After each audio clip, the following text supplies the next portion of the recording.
If you are so smart, why aren't you rich? Most people think intelligence is an advantage, a shortcut to success. But if you look around America today, something strange becomes obvious. The smartest people you know are rarely the richest. Instead, wealth often ends up in the hands of people who aren't exactly intellectual giants. They don't overthink, they don't analyze every possible outcome, they don't drown in hypotheticals, they just move. And here's the uncomfortable truth. Your intelligence might be the very thing that's keeping you broke. Not because you're too stupid to win, but because you're too smart to start. There's a difference between having a high IQ and having applied IQ. The first gives you thoughts and ideas. The second gives you leverage, and only one of them builds wealth. Today we are going to talk about why high IQ people sabotage themselves, why midwits believe they're geniuses but act without hesitation, and how that combination allows them to outrun people far smarter than they are. This isn't motivation, it's a reality check, because unless you learn to apply your intelligence, unless you learn to weaponize it, you will spend your life watching dumber people pass you. Let's get into it. Most people imagine the world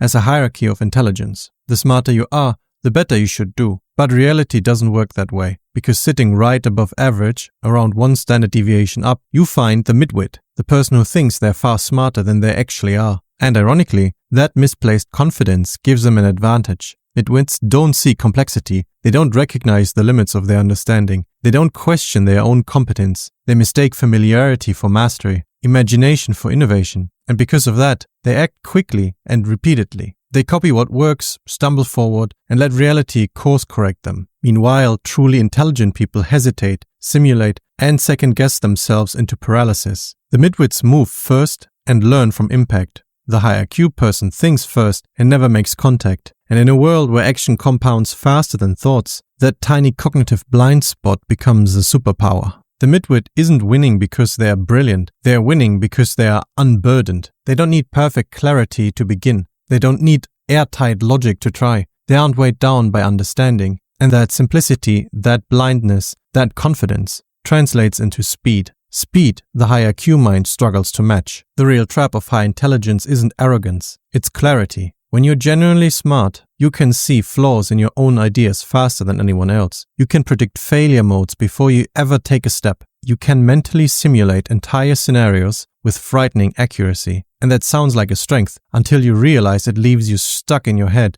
overanalyzing possibilities while other people rack up real-world attempts. High IQ people confuse thinking with doing, logic with movement, preparation with progress. They believe if they can't perfectly understand something, they shouldn't start. If they can't predict the outcome, they shouldn't try. They want every variable accounted before they act, every uncertainty eliminated before they commit. But the world doesn't reward perfect reasoning. It rewards exposure. It rewards contact with reality. And the more intelligent you are, the easier it is to build a mental model so convincing that you never test it. You tear down your own ideas before reality ever gets the chance. You mistake caution for wisdom, hesitation for prudence, and constant analysis for competence. But in truth, your intelligence becomes a shield you hide behind instead of a blade you use. The tragic irony is this: the smarter you are, the more ways you can talk yourself out of the very actions that would change your life. One of the great misunderstandings among intelligent people is believing that reality depends on their comprehension. If they don't fully understand something, they assume it's flawed. If they can't measure it, they assume it doesn't exist. If they can't model it,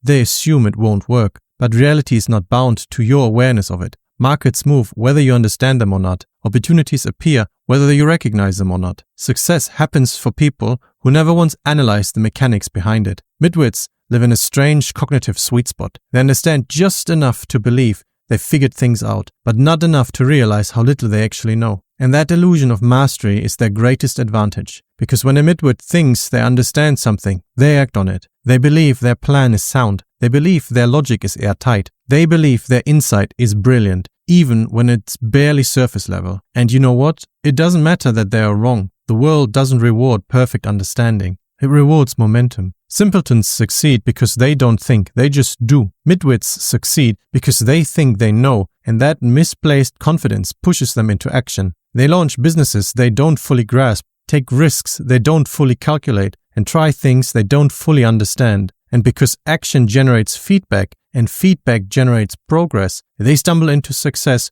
through brute impact with reality. They act on partial understanding and learn the rest through impact. In the real world, that's enough to win. Not because they're geniuses, but because they behave like people who believe they are. Meanwhile, high IQ people reject anything they can't fully explain, dismiss intuition as unscientific, and cling to the idea that prediction must precede action. But intuition is just a pattern of recognition operating below consciousness. Experimentation is data gathering. Action is the first form of measurement. Reality doesn't need your permission. It doesn't need your approval. It doesn't need to make sense to you before it rewards you. And until you accept that truth, that the world rewards contact, not comprehension, you will remain an observer instead of a participant. High IQ people love the idea of a perfect career. Something intellectually stimulating, emotionally fulfilling, morally aligned, creatively liberating, and socially impressive all at once. But that fantasy is exactly what keeps them trapped. They want a job that feels meaningful instead of a job that gives them leverage. Midwits don't have this problem. They pick careers the way you pick tools, based on what works, not what feels profound. They chase stability, salary, simplicity, and ironically, they end up with more freedom because they can actually afford to buy it. If you are genuinely intelligent, the smartest thing you can do early in life is to choose a well-paying career, build a financial base, and use that income to fund ownership, investments, assets, a business, a skill stack. Your job doesn't need to be your purpose. Your results will become your purpose. Applied IQ means using your intelligence strategically, not romantically. You don't need your work to nourish your soul. You need it to create the conditions where you're finally free to pursue the things that do. The people who get rich aren't the ones who chase passion first. They're the ones who use financial leverage to buy the time and autonomy that passionate work actually requires. One of the most painful lessons for genuinely intelligent people is realizing that success requires working with people who are, very often, significantly less intelligent than they are. And unless you develop a tolerance for that, unless you can stomach inefficiency, confusion, slow thinking, and constant misinterpretations, you will never escape the bottleneck of doing everything yourself. Midwits don't struggle here. They think everyone else thinks like them. They communicate simply, delegate easily, and move on. High IQ people, on the other hand, feel an instinctive urge to correct, refine, optimize, and explain, because they notice every flaw instantly. But leadership isn't about correction, it's about coordination. Wealth is built on teams, and teams are mostly average people. If you can't work with them, you can't scale. And if you can't scale, you stay small. No matter how smart you are, you must learn to manage downward without contempt, communicate without overwhelming people, and guide others without expecting them to grasp the full complexity you see. The harsh truth is simple. If you cannot tolerate stupid people, you will spend your life working alone, and alone doesn't compound. Only systems do. Only teams do. Only leverage does. If you ever wondered why so many wealthy people seem unimpressive, there is a simple explanation. They are not winning because they're smart. They are winning because they are unafraid. High IQ people see every angle, every risk, every flaw. Midwits see just enough to feel confident, so they act. But the so-called dumb rich, they don't see complexity at all. They see an opportunity, they take a swing, and they learn from whatever happens next. They're not burdened by self-awareness or paralyzed by overthinking. They operate on instinct, repetition, and momentum. They're not questioning whether their plan is optimal. They're not wondering whether the market timing is perfect. They're not debating edge cases in their head. They just do things while smarter people are still preparing. And because action compounds faster than thought, they accumulate results before high IQ people ever leave the starting line. The harsh truth is this. You're not losing to people who are more capable than you. You're losing to people who are less inhibited than you. In the real world, courage outperforms clarity, motion outperforms logic, and contact with reality outperforms any mental model you can build. Wealth doesn't favor the smartest. It favors the movers. And until you learn to move, you'll keep watching people with half your potential and a fraction of your insight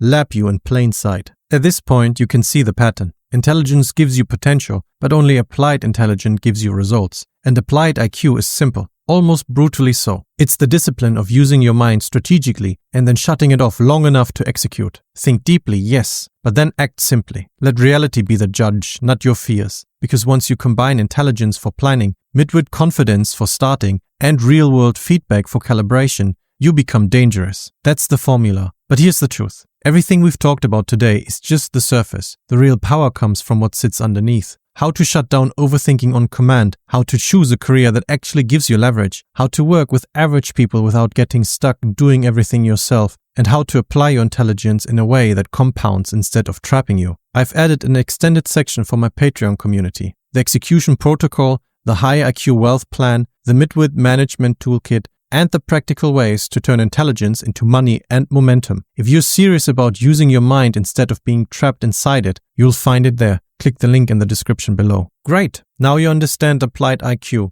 You know why intelligence holds people back and how to turn it into movement, momentum, and real-world results. But there's another piece of this puzzle, and most smart people miss it completely: the identity shift. It's not enough to act intelligently. You have to give yourself permission to live like someone who actually wins. And the fastest way to understand that is through something simple but uncomfortable: the kind of car you drive. So if you want to see how identity, confidence, and self-permission translates into real financial leverage, click this video here, the one where I explain why you should probably buy a nice car and how that decision reshapes the way you think about wealth.